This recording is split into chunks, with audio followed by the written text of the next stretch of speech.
Okay, so we were talking about you and your brother, and you both went to Chaminade High School. Yep. I went to Chaminade High School in Long Island, which for people who have not went there, which is almost everyone that's going to be listening to this podcast, it is an all guys high school.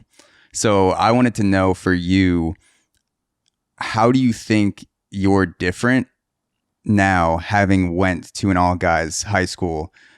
If there's another version of yourself out there in an alternate universe that went to co-ed high school, how do you think the version of you now is different from the Chris Frey that just went to a normal co-ed high school?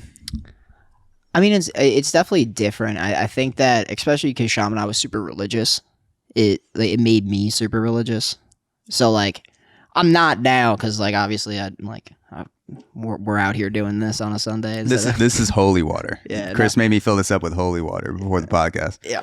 100%. And so like I don't know, man. It's just I was super religious when I went to Chaminade. Like I used to go to like the little chapel, which was kind of creepy, but like before lunch, you know how they had that little like mass, the pre Flyers special chapel. Yep. Yeah, Flyers, that good old chicken bacon cheddar cheese. I still got that sandwich to this day. I will still order that sandwich to this day. It's a great sandwich. Probably one of the best parts of Chaminade. It was the only meal that was good. That and the spicy chicken sandwich was always fire.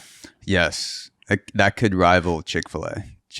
Chaminade has a pretty damn good spicy chicken sandwich. Those Portuguese kitchen ladies, they were phenomenal. They were the nicest people ever. Yes. They let me slide a few times too. I think I had like a couple bucks short a few times. And they're like, "Yeah, we'll just write it down, give it to us whenever." Yeah. Now let me ask you a question. Did you ever steal shit out of that kitchen? No, not because of a moral high ground, just because I was too much of a pussy. Like I thought about getting caught and getting in trouble for I didn't not steal the sandwich because I thought to myself, I'm going to be a good person and I'm going to let someone else, what if there's someone behind me that really wanted the sandwich and, maybe they can't afford it, so they should be the one who steal it. No, I was like, what if I have to spend 60 minutes after school in detention, or they call my mommy, or I'll be honest with you, I was the same way. I was such a fucking pussy. I was like, no. Like I got detention one time, I think, and I was just like, I tie wedgied Hunter, and like we both tie wedgied each other at the same time, and I forget which teacher came in, but he just walked in and was just like, both of you see me after class, here are gray slips, go see fucking whoever. I think it was like Coach Dugo every single time. And he caught you in the act of tie wedging. Like you both basically are just locked in a chokehold. It was like, you ever see like two elks or like two mooses when they get their antlers stuck together and shit? Yeah, mating fucking battles before that. Like that's literally what it was. Okay. But I think that like also Chaminade left you a little bit more, to go back on that original topic, it left you a lot more sheltered.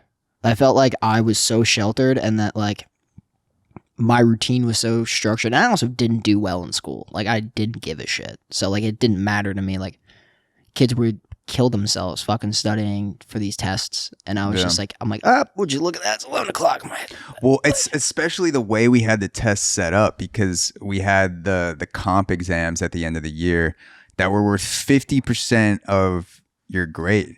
So during the year, I would think to myself, it would be good for lack of stress like in October, November, because I know if I fuck this test up, 50% of my grade is determined by 3 hours in June, me sitting down for this comp exam. Yeah. So, but then when you're actually taking the test the week before it, those were some of the most stressful times in my, my little adorable adolescent life, where I'm just like, this could like give me a D or an A-, and it all depends on these next few hours. Yeah, no, 100%. I think like the level of stress and like the ability that we had to, because we had the tests back to back. It wasn't like you had like a week in between tests. It was like the next day you had to study for another 6-hour test. Like it was stupid. But I think that Chaminade left. To be honest with you, it left me. Even though I was a little bit like sheltered from like what life was like outside of the walls of that Marianist Brotherhood, like outside of that, they did amazing work for like discipline. Like I wake up I'm efficient at work. Like you can tell like people like because a lot of people don't get that structure young, and I think public school needs to start putting a little bit more structure and like discipline because like we couldn't fuck around when we were in school. Like no top button tie all the way up. Like it taught you to act like a gentleman. Like taught you to act like a this. But obviously they have their flaws. Yeah, brother Rob used to read us a gentleman's handbook before every homeroom. I had him for homeroom freshman year, and then also for English. Brother Rob was a really really old guy, right? Brother Rob Leahy, yeah, old, a little heavier. My dad had him as a professor. Jesus, yeah, that's like the type of shit, the type of conversations you have after school where you realize 3 generations of people had the fucking same teacher. But to go off of the authority and the discipline, so I feel in between about it because I'm definitely more disciplined and became more disciplined at an earlier age because of Chaminade. Yeah.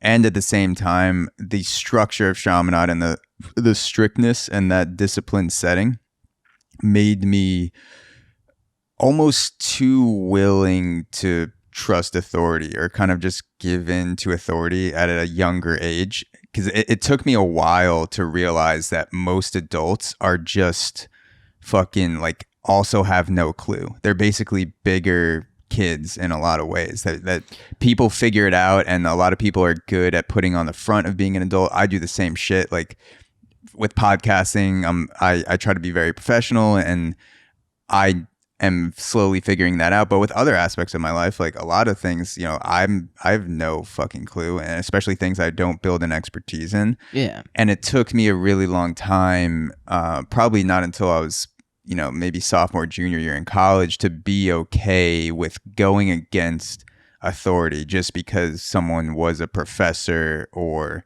a coach, to question them, not like tell them to, like fuck off, like you don't know shit, but just be like, oh, like you want me to do this? Why? Like what's the point behind this? And I feel like Chaminade was very, and Catholic religion in general is very, take this, respect it, believe it, and questions are seen as a lack of respect or a lack of you willing to believe.